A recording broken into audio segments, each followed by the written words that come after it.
níos go deach bicin me a gén héin. Wels mis sé rabers nach hunnaí saoun as sa ghearasta na hami.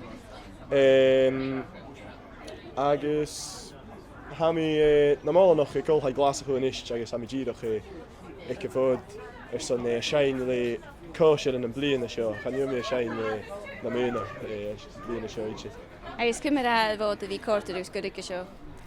Ha má fami dúad fami an gatain síise an an inníos ha smin agus bha thula dúine an an Joún agus cúteach gééis sa bhata seo bha a thula dúine an an Joún de.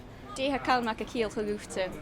Well, ha mis sé chluich le Colin Hugh Skipperis agus ha sin an cáí a chluich an hélan agus ha sin getlích gin batchan asig agus ha an service an cáí má san calmach.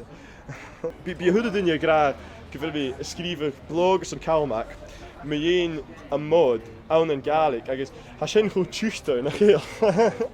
Ile haar deanú a deachcinn seo me. An teachcinn seo, well ha bí mi a clúich le Skipperis éiad eich thuine son an downsound an Ironworks agus tá sé sin mí an éiche, so bí mi go má cí sa bhatain sahan.